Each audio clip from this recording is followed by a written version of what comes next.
안녕하세요, 여러분. 오늘은 김애란 작가의 소설 두근두근 내 인생을 같이 한번 깊이 있게 들여다보는 시간을 가질 거예요.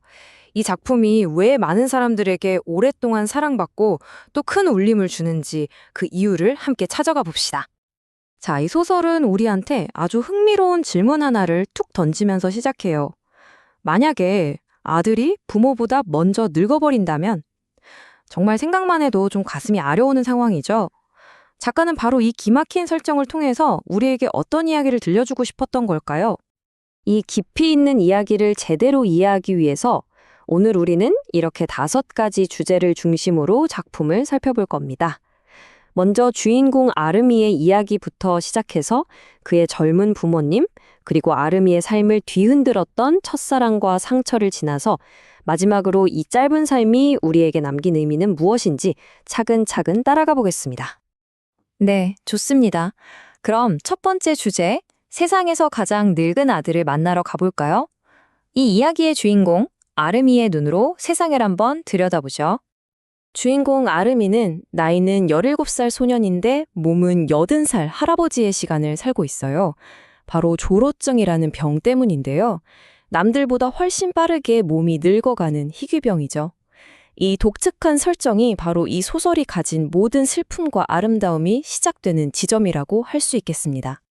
그리고 여기서 작가가 사용한 서술 방식이 아주 중요해요. 이 소설은 처음부터 끝까지 주인공인 아르미가 직접 자신의 이야기를 들려주는 방식으로 전개됩니다.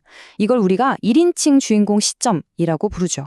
덕분에 우리는 늙은 몸에 갇힌 한 소년의 생각, 감정, 그 내면 세계를 아주 깊숙하게 또 생생하게 들여다볼 수 있게 되는 거예요. 자, 이번에는 세상에서 가장 늙은 아들의 곁을 지키는 어쩌면 세상에서 가장 젊고 철없는 부모님을 만나볼 차례입니다. 이 가족의 모습에 담긴 아이러니가 이 소설을 더 특별하게 만들거든요. 여기 한번 보세요. 참 독특한 가족이죠? 부모님은 34살, 아직은 젊고 어떻게 보면 철이 없지만 아들을 정말 사랑하면서 함께 성장하고 있어요. 반면에 아들 아르미는 17살의 몸으로 죽음을 앞두고 있으면서도 부모보다 더 어른스럽고 속이 깊죠. 이렇게 부모와 자식의 역할이 뒤바뀐 듯한 모습, 이게 바로 이 소설이 보여주는 슬프면서도 아름다운 역설입니다. 몸은 늙었지만 아르미도 17살 소년이잖아요. 그래서 아르미에게도 아주 보편적인 감정이 찾아옵니다. 바로 첫사랑이죠. 그런데 이 한 줄기 빛과 같았던 경험이 어떻게 아르미에게 가장 깊은 상처를 남기게 되는지 그 과정을 한번 따라가 보겠습니다. 모든 일은 이메일 한 통으로 시작됐어요. 자신을 서화라고 소개한 한 소녀가 아르미처럼 아픈 16살이라면서 먼저 연락을 해온 거죠. 세상과 단절되어 있던 아르미에게 이 이메일은 새로운 세상을 열어주는 창문과도 같았습니다.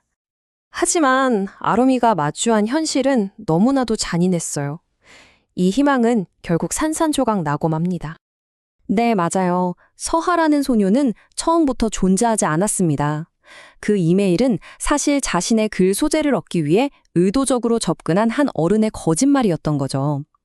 아르미의 순수했던 첫사랑이 가장 아픈 배신으로 돌아오는 순간이었어요. 이 큰 충격은 아르미의 마음에 지울 수 없는 상처를 남겼고 결국 얼마 남지 않았던 그의 생명을 더 빨리 사그라들게 만드는 계기가 됩니다. 자, 이제 이 소설의 제목인 두근두근이 대체 어떤 의미를 담고 있는지 한번 살펴볼까요? 이 두근두근이라는 소리가 단순한 심장 소리를 넘어서 아르미의 삶 전체를 관통하는 아주 중요한 성징이 되거든요. 작가는 아르미의 인생에서 가장 중요한 3순간을 모두 심장 소리로 표현하고 있어요. 첫 번째는 엄마 뱃속에서 들었던 쿵짝짝쿵 하는 소리, 바로 탄생의 순간이죠. 두 번째는 서하를 떠올릴 때 느꼈던 가슴의 떨림, 즉 사랑의 순간입니다. 그리고 마지막은 아빠 품에 안겨 들었던 쿵쾅쿵쾅 하는 심장 소리, 바로 죽음과 맞닿은 사랑의 순간이죠. 이 3가지 박동이 바로 아르미의 짧은 인생 그 자체를 상징한다고 볼 수 있습니다. 특히 이 마지막 장면에서 심장 박동은 말보다 더 깊은 교감을 만들어내요. 아빠의 심장 소리를 통해 아빠의 사랑과 슬픔을 느끼고 아빠는 또 꺼져가는 아들의 심장 소리를 느끼면서 둘은 말없이 오직 서로의 파동 안에 머물러 있는 거죠. 정말 문학적으로 아름다운 장면이라고 할 수 있습니다. 자, 그럼 이제 마지막으로 이 슬픈 이야기가 어떻게 찬란한 의미를 가질 수 있는지, 그리고 작가가 어떤 문학적인 표현을 통해 이 감동을 만들어냈는지 정리하면서 마무리해 보겠습니다. 김애란 작가의 글이 정말 뛰어나다고 평가받는 이유 중 하나는 이런 문학적 표현을 아주 잘 활용하기 때문인데요. 특히 이 소설에서는 역설법이 아주 효과적으로 사용됩니다. 역설법이라는 건 겉으로 보기에는 말이 안 되는 모순된 표현 같지만 그 안에 더 깊은 진실을 담고 있는 표현 기법을 말해요. 이 문장 한번 보세요. 쩌렁쩌렁 정막이 울려 퍼졌다. 정말 멋진 표현이죠? 아니, 고요한 정막이 어떻게 쩌렁쩌렁 울릴 수가 있을까요? 말이 안 되잖아요. 하지만 이 모순된 표현을 통해 우리는 서화라는 존재가 아르미의 조용했던 세상에 얼마나 크고 시끄러운 파장을 일으켰는지를 그 어떤 설명보다도 더 강렬하게 느낄 수 있는 거죠. 이게 바로 역설의 힘입니다. 결국 이 소설은 아름이라는 특별한 아이의 삶을 통해서 우리에게 질문을 던지고 있어요. 인생을 의미 있게 만드는 건 과연 무엇일까? 그 답은 대단한 게 아니라는 거죠. 평범한 하루하루의 소중함, 조건 없는 가족의 사랑, 그리고 아무리 힘든 상황 속에서도 웃음을 잃지 않는 유머, 또 부모와 자식이 함께 성장해 나가는 것, 바로 이런 것들이 삶을 찬란하게 만든다고 이야기하고 있습니다.